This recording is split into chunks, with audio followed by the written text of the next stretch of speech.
I hope you're all doing well. Uh, just want to update you what's going on. It's an unusual evening live. Let's just get the usual stuff out of the way that I have to get away out of the way. Let me just check to see if my stream is coming through. It's definitely coming through on Substack. It looks good. Hey Mary, how are you? Let me just check one. I just want to see if Instagram is working. If you could just bear with me for a moment, guys. And it may or may not be working. That's that sucks.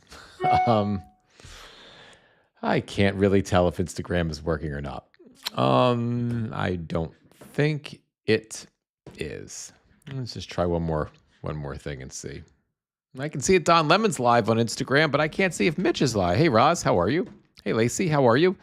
Um, all right. Well, you know what? One can only hope. My live streaming software is telling me that Instagram is working, and Instagram is uncertain about the whole thing. So we'll just kind of have to go with Instagram. Let me just make a quick correction here. Hang on, I don't know what's going on with this. That's looking kind of weird.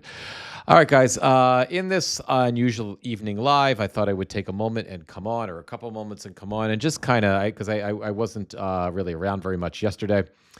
I thought it would be worthwhile to come on and kind of go over with what's happening, go over the headlines, see how you guys are holding up, how you're doing. We're still at war, and it still sucks. And it's already catastrophic, and or at least maybe beneficial for the Israelis, but for us, it's not so much. It's already catastrophic.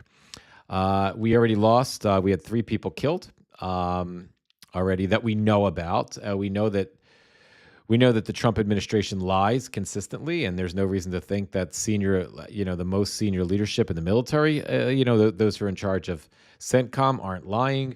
So it would be difficult to believe that it would be as horrendous as it is that we've lost 3 people already, and we've had 5 or 8 others critically injured, and many others without a number injured. If it would be better if that was it. Of course, there's 3 families that are mourning the deaths of their loved ones for seemingly no reason, except that the village idiot wanted to do this. But I don't think that we've seen the last of it, unfortunately, and I don't think we know the truth at this point. So the catastrophe is already starting. I don't know if it's 200, or last count I saw was 200 Iranians dead. Well, no, 261, including 170 or 80 children in the girls' school. So this is great. It's fucking great, right? The Epstein war is really just working out wonderful for us. Again, it's perhaps Benjamin Netanyahu's greatest political wet dream.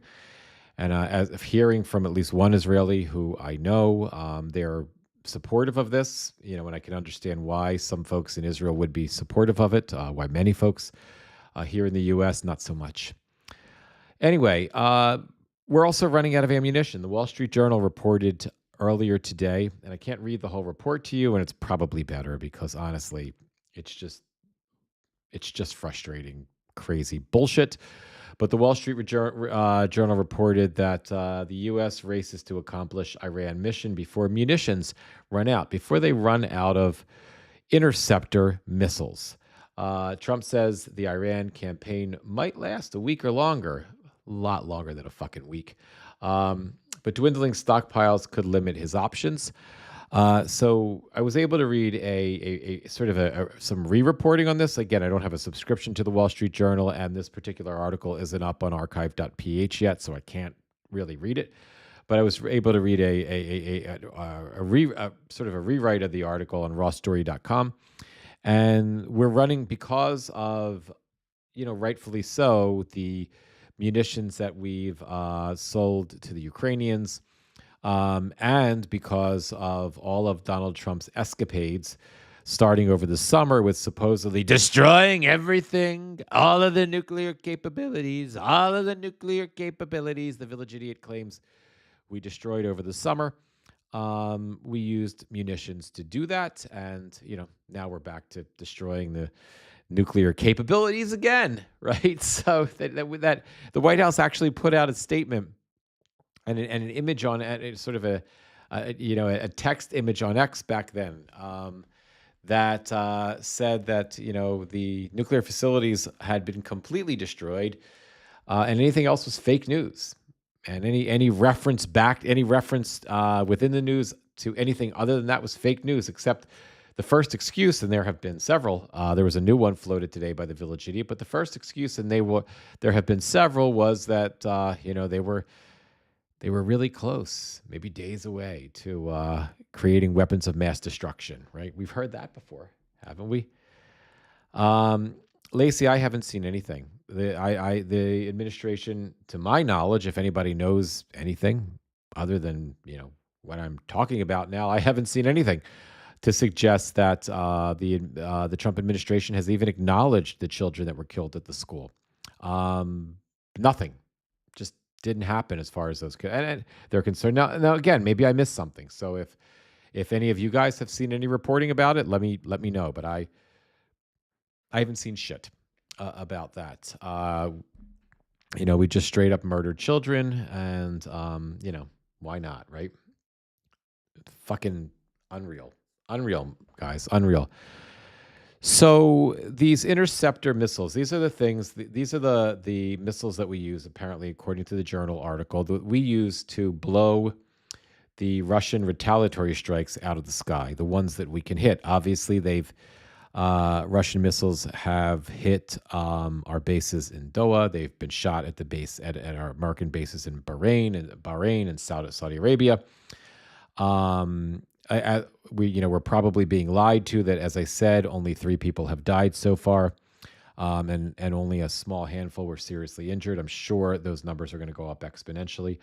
But the unintended, stupid, dumb fuck, Keystone Cop, incompetent, unfit for office, moronic comedy of this fucking unnecessary catastrophe is this Wall Street Journal report that we might just run out of big bullets to stop the Iranian retaliation. We might just run out of these interceptor missiles, and who knows what else. Now, the administration is going to say, well,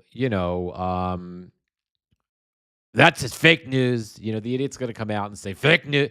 We're not going to run out of anything. It's fake news. I know it's fake news. They're a bunch of liars. They're on it. They hate this country. They hate the country. He's going to come out with all of that bullshit as if that this was the first time that the Wall Street Journal talked about this. But I actually, when I was just minimally prepping for this evening's live, and I was searching for this story because I knew it exists, I actually noticed that the Wall Street Journal reported on this back in June, that the military was having issues because they were running out of munitions. Now, that was more in reference to, continuing to supply weapons to Ukraine. But so the Wall Street Journal would be the appropriate news outlet to report on this, because it's been something that's been a thing for quite some time. And the idiots did not do anything to address it. Even with the billions and billions and billions of dollars that the big beautiful bill allocated to the military, we haven't gotten those fucking weapons built. And now we're just, using them to do whatever it is we're doing right now. So that's one story. Another story that is up here: Trump points to dire threat to the future generations in expanding the rationale for the U.S. intervention in Iran. So here's where we are, guys. So it started out before the State of the Union, leading up to the State of the Union. The imbecile was telling us that the Iranians were very close to developing a nuclear weapon, right? And now this directly contradicted what the idiot told us after the attack on Iranian nuclear facilities back in the summer, where he insisted that it was he and drunken Pete Hegseth insisted that it was a brilliant military operation, one of the most brilliant ever in the history of military affairs, right? In the history of war. These pinpoint, accurate strikes destroyed, completely eviscerated, completely destroyed Iran's nuclear capabilities. The Village Idiot told us it set them back years. Years. The problem was fucking solved. He declared victory, game over. Except now that was the first rationale. That's also, as far as I know, again, please fact check me if you've heard any other reporting on this, but as far as I know, that is also, that's still Benjamin Netanyahu's reason for this attack on Iran. And at least Netanyahu, who is not an idiot, he may be corrupt as the day is long. He may be on trial for, political corruption. He is fighting for his political life at every given moment. But at least he is intelligent and he is disciplined. He might be as transactional and at this point as much of a lowlife as the Village Idiot Donald Trump is, but he is not dumb and he does stay on message. Our imbeciles started with weapons of mass destruction. And again, if you think about it, what dumber argument could you make to the American public? Because what if it's when they call it nuclear weapons, maybe we don't think WMDs, but all of us that were around in the 90s know that WMDs, weapons of mass destruction, were what Vice President Dick Cheney and President George Bush Jr. lied to us all about to go to war in Iraq the second time, right? So that Saddam Hussein had weapons of mass destruction. So the imbecile, you would think, or the imbeciles around the imbecile, right? You would think, right? They would be the ones to be suggestive of the idea that maybe we don't start with WMDs, right? Maybe America is, there's enough Americans still alive today who know better, but they're not the most strategic, intellectually prowess, fit for office, collection of warmongers that the U.S. has ever seen. We've had much better of them, sadly, in the past. So that's where it started, right? It started with nuclear weapons. Then shortly thereafter, at the State of the Union, the Village Idiot, Donald John James Jesus Christ Trump, informed us that somehow, magically, Iran was just months away, maybe even days. Who knows? Maybe even minutes, maybe seconds away from an intercontinental ballistic missile that could reach the United States. And we need to take care of them for that. Now, this is right around the same time that his son-in-law, Kushner, and his real estate lawyer, Witkoff, were busy because they're the ones who, Witkoff travels, the corrupt real estate lawyer travels all around the world, apparently solving every war for the Village Idiot, from Ukraine to India to Thailand and Cambodia to wherever else, and all of these supposed war to Gaza. And Kushner seems to like to get involved because he's Jewish, like me. So I guess that's what qualifies him. And he's the idiot's son-in-law. And he's fucking awkward as can be. But apparently those things are what qualify him to also be a peacemaker.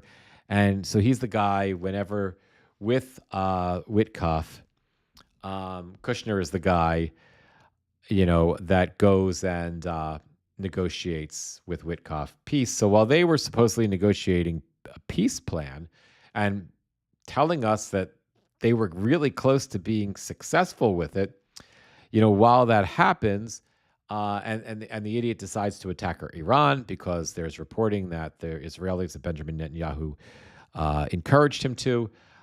So the reason for it was nuclear weapons, and then that shifted, right?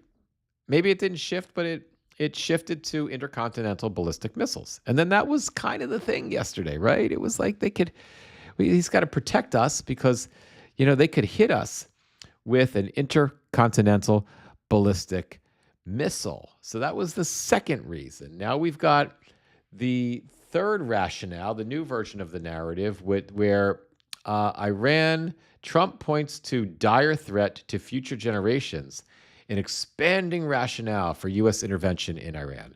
The U.S. president lamented the deaths of the servicemen on Sunday, the first casualty of the military offensive, and conceded there will likely be more.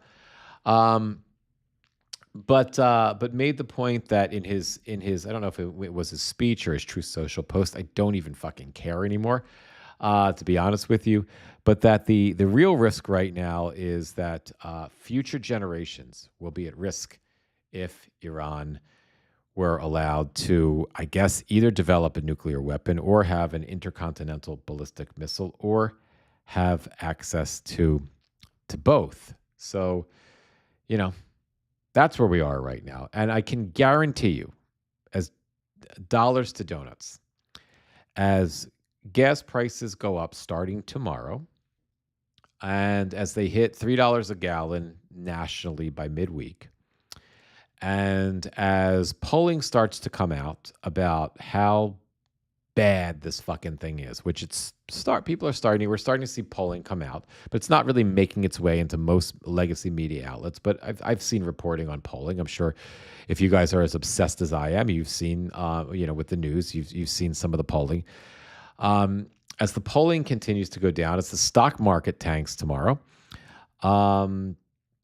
we will see these idiots in the White House come up with more reasons and more excuses, because what they do for this, for this war, unlike Netanyahu, who was able to maintain his political position by having the discipline to be able to withstand the storm and enable a lot. I mean, whatever you can say about Netanyahu, he can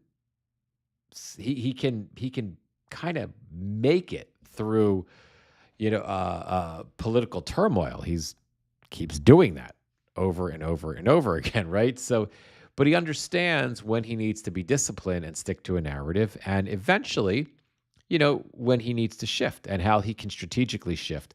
These idiots in the White House that are led by, an imbecile who is a malignant narcissist of epic proportions, a very emotionally unstable, insane imbecile, right? He can't stand the idea that people don't believe him.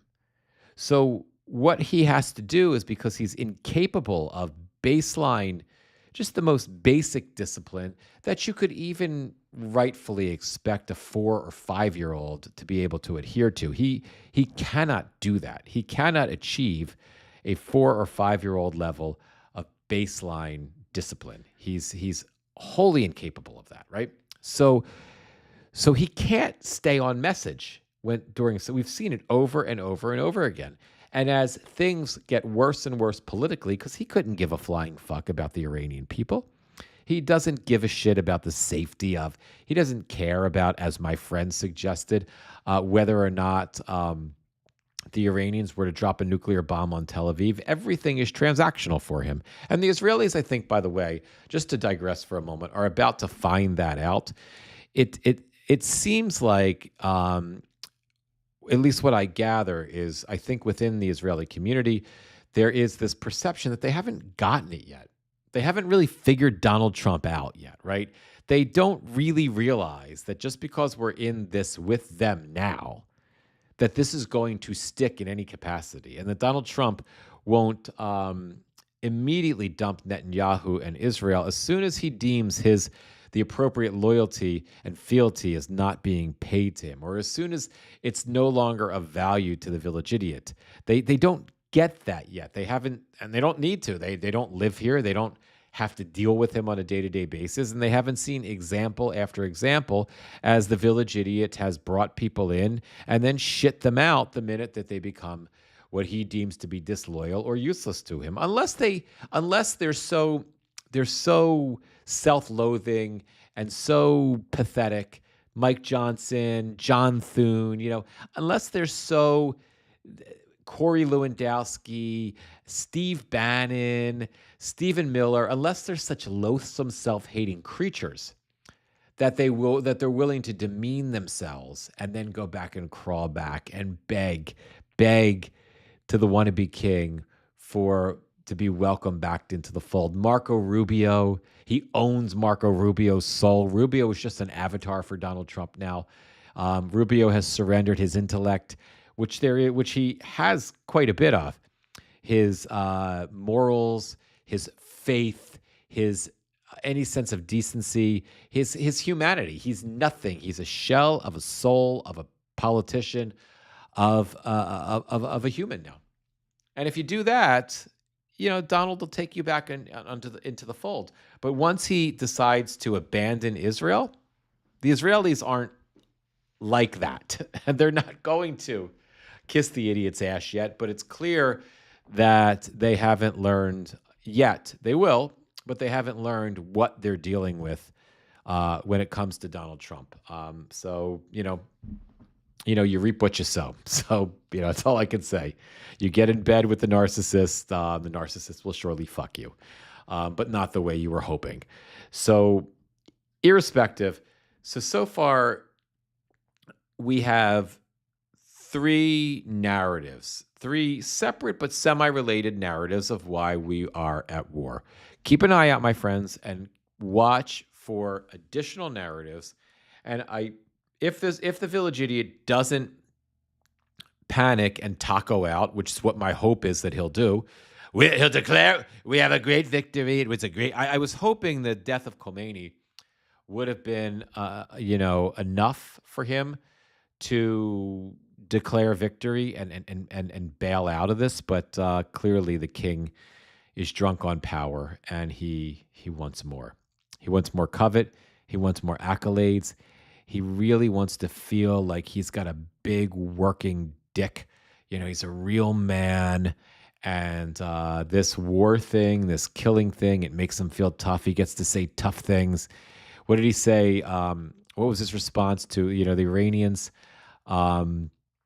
Basically came out with that statement that, that they're going to basically, destroy America, and America will feel the great pain, the great Satan will feel the great wrath, whatever it is. And the village idiot, he loves this, right? He loves in the safety of the gold-plated shithouse that used to be the White House, that he detoxified. He loves sitting in the safety of that place, surrounded by Secret Service agents, really feeling like he's still a man. And he can come back and talk tough and talk about how they're gonna experience pain like they've never. We're gonna destroy them like they've never been destroyed. Like whatever he said, right? And I truly believe he's getting off on this. It's really awful. It's really, really awful. But as this continues, and as he starts to panic, we're going to see the narrative change. And I truly think that this idiot believed that this was going to be Venezuela. I think he got such a high. First of all, I think we've gone from just malignant narcissist to sociopath. This is my armchair psychiatrist speaking. I think, and I said this after the Venezuela situation, once he murdered, using the U.S. military as his weapon, I think he liked it. Once he murdered someone, I think the sociopath in him, the serial killer in him, liked it. Now, he's too much of a coward to kill and murder on his own. He has to have, he has a tool that he can use now. But I think he liked it. And I think he's bloodthirsty now. I think he's the dumbest serial killer that the world has ever known. And I think like a sociopath, like the dumb version of Ted Bundy, I think he has to um I think he has to do it now. And I think he's getting off on talking about who he's killing, and he's getting off on threatening the Iranians right now. But what's going to happen is as the days go by and the gas prices go up, and God forbid the fucking casualties on both sides go up and up and up. But all he cares about are the American casualties. Not that he cares about the people, but he cares about the polling. His sociopathic behavior is going to be um his is going to be tapered by his desperation to be liked and to be important. And that's when I think we're going to see more stories, more throwing shit at the walls of narratives, explaining why we're doing this and why this is okay. Jay, this is also part of the plan to rig the next elections. Jay, I've seen that mentioned, and I don't disagree with it, but I've seen it mentioned on social media, and I don't disagree with it, but I see it a little differently. I don't think there's any master planner in this administration. I mean, I do think there's an effort to rig the elections, and it's more about what we've seen with the MAGA, with the village idiot constantly talking about we're going to nationalize the elections, and then there's a response from the right wing social media echo chamber where they're trying to draft their own executive order to get him to acknowledge to somehow nationalize and rig the elections. But the narrative that the attack on Iran was also a strategic play, for them to rig the elections. I have a hard time buying that, and I'm going to tell you why. One is I don't think they're that smart. I think they would use this if they could. Anything that comes up, they're reactive. They're not proactive. So anything, I think that anything. Thank you, Kibby. Thank you. Yeah, every so often I pop on. I'm trying to do some more evening lives, but thanks for coming on, and have a good night, Kimmy. Thank you for stopping by. But I think that anything they do, no matter what it is to cover up for something else, and is to be used to achieve what they want, whatever they want. But I don't think they plan this stuff out that well. So I don't see this as an intentional play to rig the election, right? Because first of all, if this war is still going on, God forbid, come November, the elections are over, right? I mean, the idiot could declare fucking martial law and declare that the elections are not happening, which he might do. And I realize that that's the intent, right? That's the narrative, is that, we're, using the, maybe using Ukraine as an example. The liberals, the liberal lunatics, they're fine with Zelensky being president, doing war, and no elections, but Trump can't do it. And it would be challenged in court, and this dipshit Supreme Court, because they show that there are red lines, like for example, the tariffs, right? With the exception of Clarence and Alito, there are red lines, and even for Kavanaugh when he's sober, there's probably red lines for him, for the Justice Kavanaugh, I think. So I think if the intent was that they were going to start a war with Iran to rig the election, to declare martial law so that you can't have elections, they would have started that war in, October 30th, right? They wouldn't have started the war now. Now, they may try to find a way to use the war to uh, make an excuse to try to get forced to try to see if they can pressure Democrats into supporting the Save Act, the Voter ID and the Voter Suppression Act, or to try to pressure John Thune, the Senate Majority Leader, to get rid of the filibuster.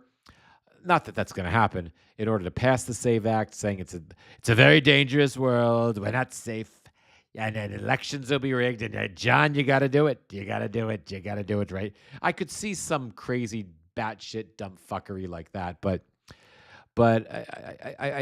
I know I, I know the narrative is circulating around social media that this is part of the effort to rig the election, and and I've seen some people much smarter than I am really reasonably making that argument.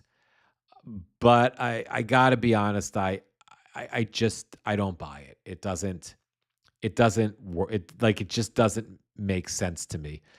Um, that's just how I feel about it. So I don't worry. I feel like for myself, and maybe this is just the way I get through. Maybe it's my own internal defense mechanism. Maybe it's just the way I deal. I'm willing to say that too, because at a certain level, like there's only so much I can possibly tolerate worrying about at any given moment. And I think the effort to rig the election with some dumb fuck executive order that isn't going to go anywhere because it doesn't mean anything.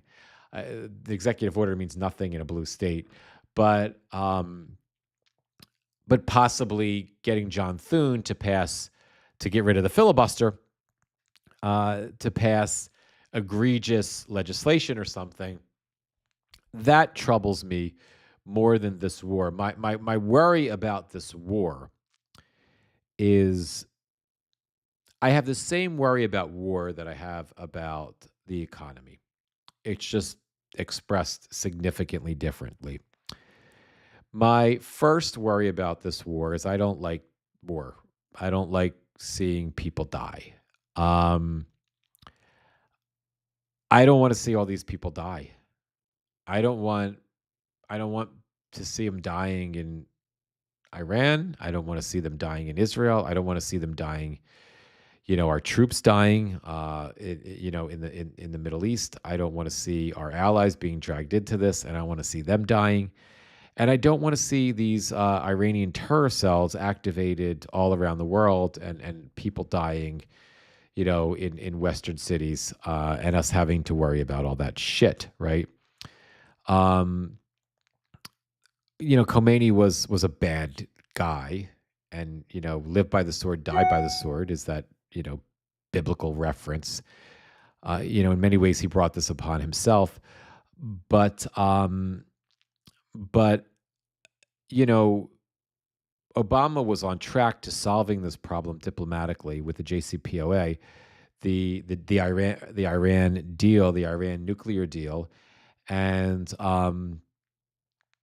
Trump got rid of that in 2017 because the black guy did it. The black president did it, and Kushner, the idiot, and Witkoff, the idiot, were basically just they were trying their best to just get back to what Trump blew up, what Obama did and Trump got rid of. That's really what they were doing. The deal was the nuclear deal was working. It was verifiable and it was successful. And it could have eventually, if the United States of America would have elected Hillary Clinton instead of the fucking idiot Donald Trump, because Americans are just didn't like a woman who wasn't likable enough, right? So they chose a fucking, they already knew. They may not have known everything else, but all of America knew that he was a fucking racist rapist at the time, right? Grab him by the what? What does that tell you? You had nearly 19 women credibly accused him of sexual assault at that point. And you had the first thing he said when he came down the fake gold-plated, gaudy-ass bullshit fucking escalator at Trump Tower was the Mexicans aren't sending the best. They're sending the murderers. They're sending the rapists. They're sending the rapists. So we knew we had a sexual offender who was a fucking racist. We knew it, right? But they chose that over Hillary. And had they not chosen that over Hillary and chosen Hillary, Hillary would have continued to develop and enforce the JCPOA. And the Ayatollah and the regime would have been seriously challenged at some point because it was a stick and carrot sort of approach. And the stick being, well, you don't fucking do it, and then you blow this up, this agreement up, we could wind up finding ourselves in a war because you're not getting a nuclear weapon. But on the other hand, if you do it, sanctions will be removed, we'll let oil flow, and we will help Iran develop its infrastructure. And we will help Iran, become an economic powerhouse within the region. And we were moving toward that. Now, would Iran have become the free Iran that I think a lot of Iranians really wanted? I don't know. It probably would have been more like a Saudi Arabia, where it was still a dictatorship, an Islamic dictatorship, but at least it would have been a modern one. Who knows? Maybe not. But it would have been better than the moment we find ourselves in now. But Netanyahu didn't want that because that wasn't the type of peace that he could trust. And I could understand that Netanyahu as opposed to this Netanyahu. I could understand that his perspective back then. I still think America should have been focused on its interests and its influence on Israel because what was doing was working, irrespective of what Netanyahu wanted, even though I could have understood back then why he might have wanted it, why he wouldn't have trusted it. I mean, it was his country that would be hit with a nuclear bomb if Iran had developed one. But I'm off on a tangent. So let me stop. It's getting late. And I got more shit to cover. But, I guess to kind of wrap up that wherever the hell I was going with that narrative is we never needed to be here. Trump manufactured a crisis in 2017 to get us out of the JCPOA. And now he's manufactured a new crisis to cover up for the Epstein files and the economy. And to make himself feel like he's a real man with a big dick. Speaking of real men with a big dick, I saw reporting that tomorrow morning at 8 a.m., I won't be able to watch it live because I'll be taking my son to school. But tomorrow morning at 8 a.m., Drunken Pete Hegseth is going to give a speech. And that's going to be, I would love to see that because it's going to be entertaining. He's going to come out there and he's going to be like, dude, we're the fucking warriors, man. We're the warriors, and we're going to fucking warrior. No more of this woke fucking pansy girly shit, and no fucking climate change stuff, dudes. We're going to be the warrior ethos, and we took them down. Obviously, it's not that ridiculous, but it's not that far from that. But that's what we're going to hear tomorrow from Hegseth. Catherine, the Epstein distraction conflict. That is exactly what it is. Exactly what it is. So let's just go through. What I want to quickly go through is the actual news.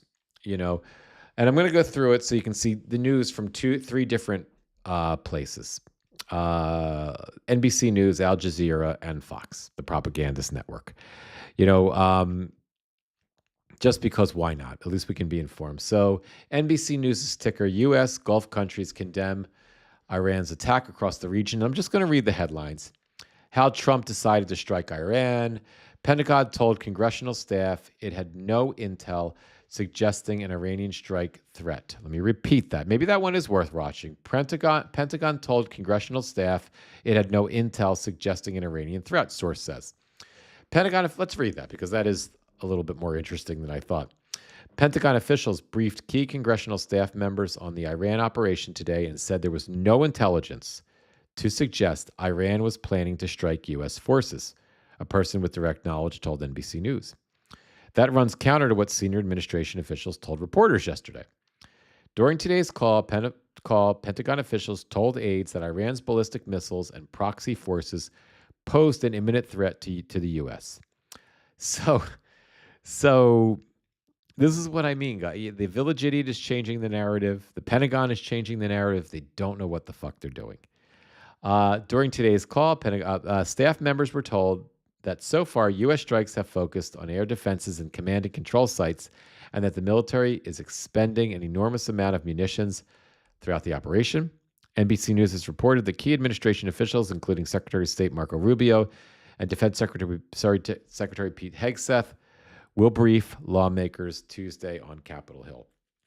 So now there was, reporters were told by Pentagon officials that, by senior White House administration officials, that the attack happened because the Iranians posed an immediate threat to the troops on the ground in the Middle East. But Pentagon officials, obviously unaware of that, briefed congressional staff members and said, "Oh, not really. There was actually no intelligence to suggest Iran was planning to strike the U.S. forces." Let's continue to read the headlines. Lebanon's prime minister says rocket fire from Lebanese soil endangers country. That's because Hezbollah is now firing. Hezbollah is a Iranian proxy, and they're firing on Israel from Lebanon. Drone strike hits a UK base in Cyprus. No injuries reported. Iranian Americans demonstrate and express hope. Hezbollah launches missiles. We just talked about this at Israel in retaliation for Khamenei's killing. Israel fires back. UK grants permission to use British bases to strike Iranian ballistic missile sites. Now, this is what's concerning, right? Because now the UK is getting dragged into this, right? We just saw that they had one of their bases in Cyprus hit. The UK is now granting permission. They're not sending troops there. They're not sending warships in, but not yet, right? But they are granting U.S. permission to use British bases to strike Iranian ballistic missile sites, which means that the Iranians will take further action and try to hit British bases more so. And all but guarantees, like Great Britain will, if British assets are attacked in any capacity, the Brits are going to get involved. And we already have the Iranians fighting back and Hezbollah fighting back. We have had, in Karachi in Pakistan, you had sympathizers with Iranian sympathizers attack the U.S. embassy. I think 6 or 8 of them were killed by embassy security forces.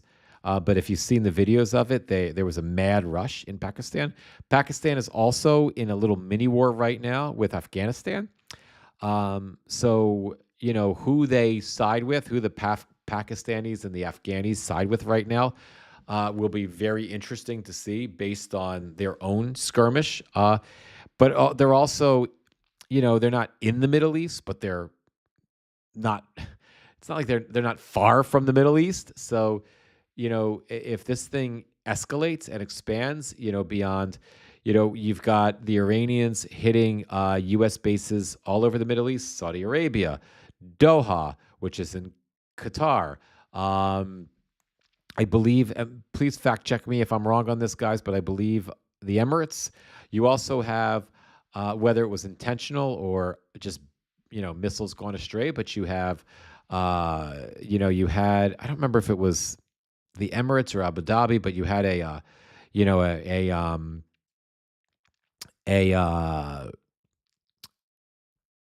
airport, one of the major airports was hit in one of the countries. I feel like it's Abu Dhabi, but I'm not sure.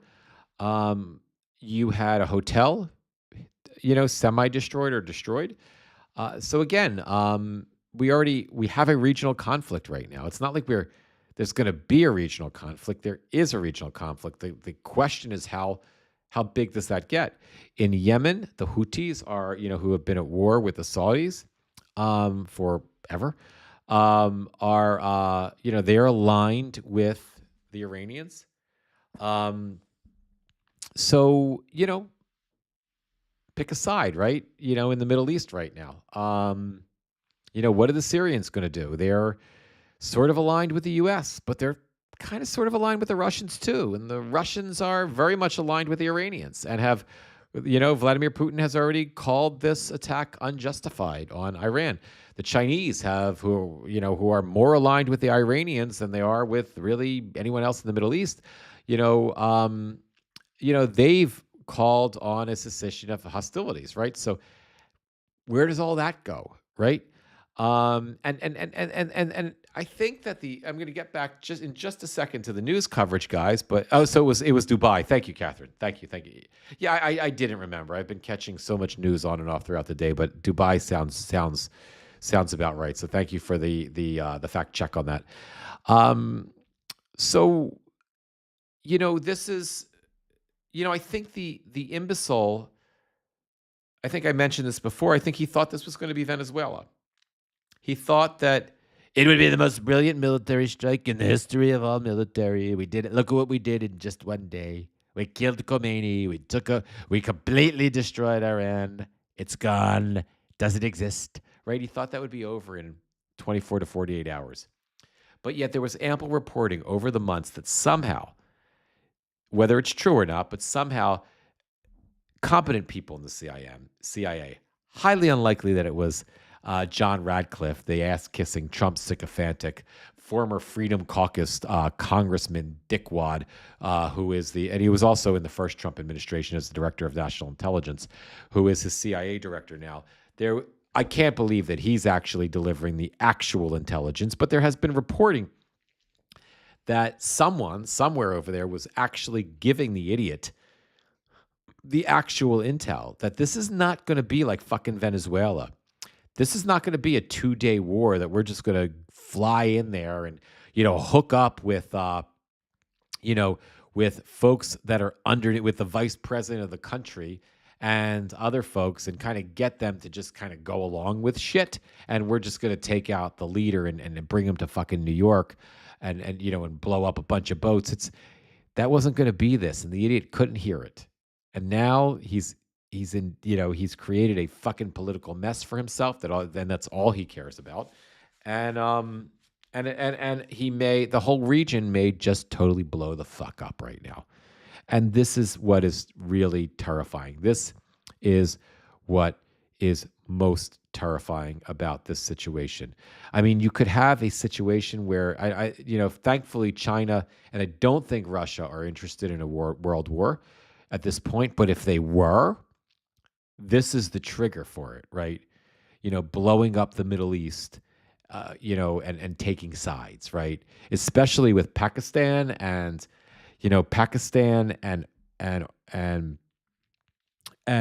Afghanistan going at it right now, and tensions high between India and Pakistan since the whole, Kashmiri standoff. What was that, back in September or August, where they were just a hairline away from going to war, all out war with each other. And then the village idiot and fucking Marco Rubio and J.D. Vance almost made that worse. They almost fucked that up. And fortunately, Pakistan and India at that point weren't, at least the two leaders, were not interested in actual war. And they were able to come to a ceasefire, irrespective of U.S. interference fucking it up so Donald Trump could get the Nobel fucking Peace Prize, right? So, let's hope it doesn't. For the sake of the world, for the sake of the people there, for the sake of the Americans there, for the sake of the Israelis, for the sake of the Iranians, I mean, just, and for all of the Middle East. For some obscure reason, Netanyahu closed off supply lines, humanitarian supply lines into Gaza because of this. I mean, what are we doing? What are we fucking doing? I digress. Analysis. Khomeini was seen as an obstacle in nuclear talks. U.S. Embassy in Bahrain may be closed tomorrow. Oil prices surge. Stock futures slide after U.S. strikes on Iran. Literally as early as tomorrow, you could see the prices go up at the pump. The price of oil has already gone up to $72 a barrel. That's almost 8% overnight. You'll certainly see that reflected in days, not weeks, because if you remember, every time it doesn't take much for the large oil companies to take advantage of a any threat to the supply chain, and we see that at the gas station instantly. And once it goes up, it takes fucking forever for it to come back down. U.S. Embassy in Kuwait authorizes departure of non-emergency personnel. Let's just go to Al Jazeera. Let's just see what they're. Let me just update it. Let's just see what they're reporting on their ticker right now. Air raid in Baghdad's Juf al-Sakir area. Iraqi security forces have told Al Jazeera there's been an attack on the Juf al-Sakir area, south capital of Baghdad. The source did not elaborate further. We'll bring you more when we have it. Who the fuck is attacking? Are the Iranians attacking Baghdad? Are the Americans attacking Baghdad? Are the Israelis attacking Baghdad? Are the you know what I mean? Like, who? And why aren't we seeing that here? And we're certainly not going to see that here, right? Who the fuck attacked Baghdad? Oil prices soar, stock markets fall among the conflict. Israel bombs Beirut after Hezbollah fires rockets in Iran. So Israel is now, again, as the Lebanese president said, they're trying to call Hezbollah off unsuccessfully. But now Israel's bombing Beirut, the capital of Lebanon, right? So now it's not just, so what does Lebanon do, right? Does Lebanon now, they have to deal with Hezbollah. So does Lebanon now say, you know what, we are going to side with the Israelis and the Saudis and the Qataris and the Abu Dhabis and the Emiratis, right? And the Americans. But how can we make a case to do that when the Israelis are now bombing Beirut, our capital? So where does Lebanon go? Clearly, they're going to wind up, if Lebanon is fully dragged into the war, which it sure as fuck looks like it is, they're clearly going to wind up on working with on the side of the Iranians. Let's see what Hezbollah enters the fray. Why now? Heavy exodus from southern Lebanon to Beirut. Obviously, that didn't do that well because Beirut's being bombed now. Qatar changes strategy on Iranian attacks. Let's just see what they're saying about this. Qatar has shifted away from what I would call its initial phase. Over the past 48 hours, we've seen Patriot defense system being deployed to intercept the missiles and drones. But if you intercept these projectiles, there are risks from falling debris. So now the defense ministry is saying that they are deploying fighter jets to shift from intercepting missiles over the city of Doha to shooting them down over the waters off the Gulf. We've been standing here in central Doha for the past 10 hours, and we haven't seen any or heard any explosions. Polls suggest only a quarter of Americans attack Iran. How does the idiot fucking pull back when he sees this polling? Jesus Christ, guys. Continuous explosions reporting in Iran an hour ago. More U.S. lawmakers joined the effort to curb Trump's authority to attack Iran.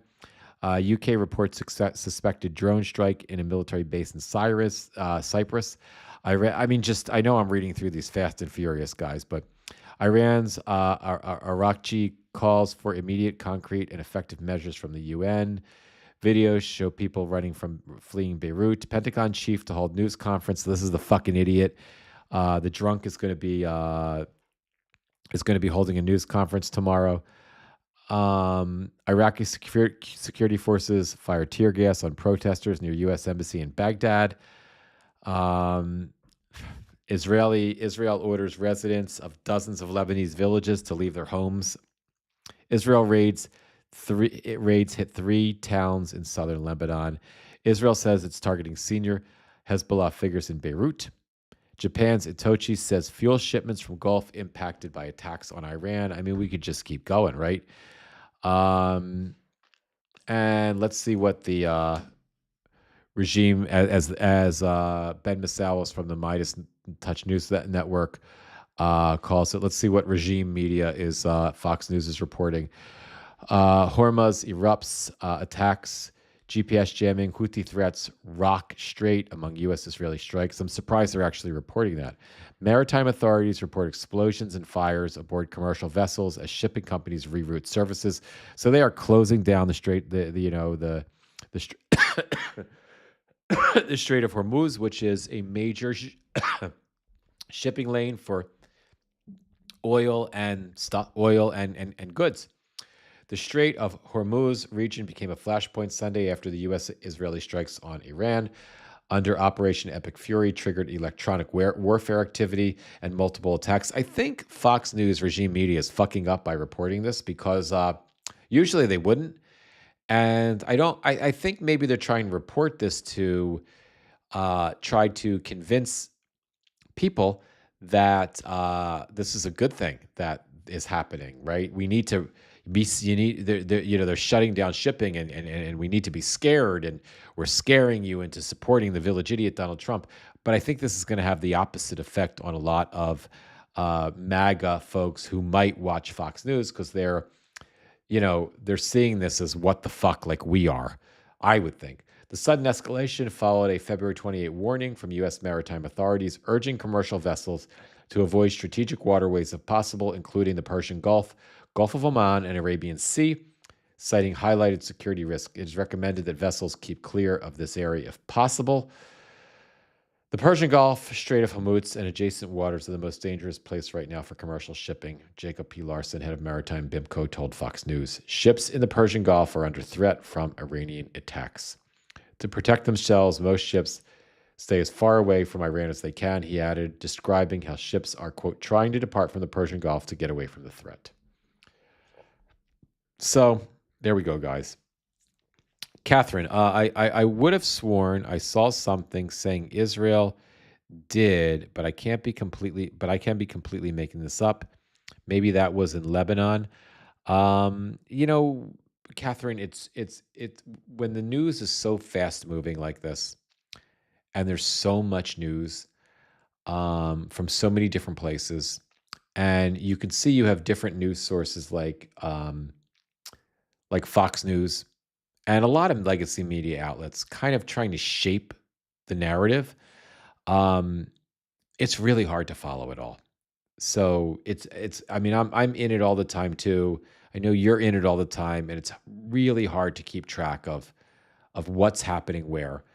And I feel like, and maybe I'll wrap the live with this. I feel like it's going to get harder because I think as this gets bad, they're going to try to, and it already is bad, but as it gets worse, they're going to do other shit to try to create a distraction from the distraction, right? This is the Epstein, what'd you call it, Catherine? The Epstein distraction conflict? This is the Epstein distraction conflict, right? But when the Epstein distraction conflict requires a distraction, what the fuck are they going to do? What are they going to do? Release the other two? Maybe they'll release the other Epstein files to throw us off the track, but they can't, and just take out everything that says Donald Trump. Maybe that's what they'll do. Maybe they'll keep this up and the village idiot will invade Cuba. That's been on that's something they're babbling about. But just imagine how fucking crazy this is going to get. The world is going to be in total fucking turmoil. The idiot is potentially not going to be able to find an off-ramp for the mess that he created. Netanyahu is not going to want an off-ramp, or if he does, he's not going to be able to get it because they don't understand. Well, Netanyahu gets this, but the idiot doesn't. The idiot doesn't get that these Iranians, the regime is willing to die. Unlike him, they're willing to die, right?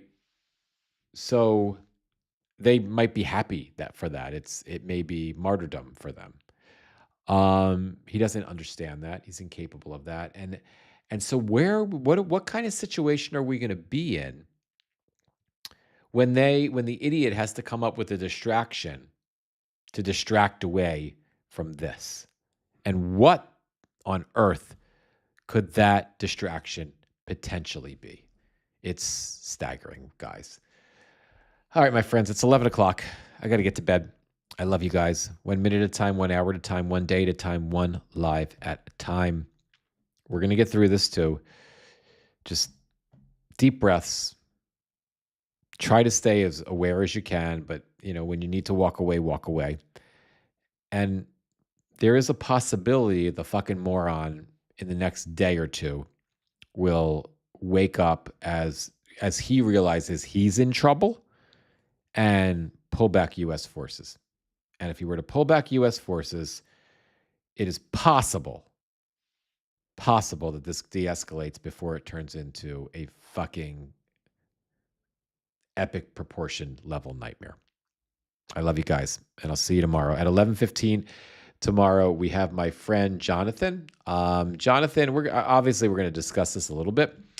But Jonathan is and we just set it up at the last minute. Jonathan is an influencer, and he is hyper focused on the manosphere.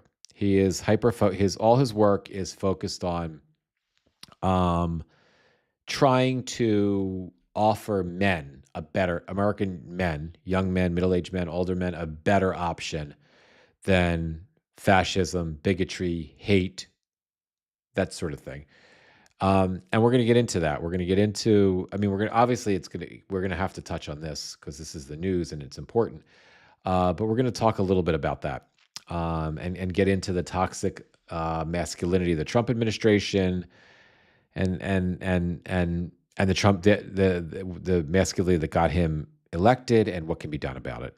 And then on Tuesday, we have Jacob Ward and I were able to reschedule for Tuesday, at least as of now. Jacob's, the reason I lost him last week is because I don't know if you're familiar with the big AI news around Anthropic and them standing up to the Pentagon and to the Village Idiot.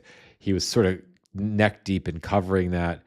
We're tentatively scheduled for Tuesday, but I don't know if he's going to get, because he's just in demand. He's on CNN, he's on MS Now, and he's just, he's doing his own reporting here on Substack.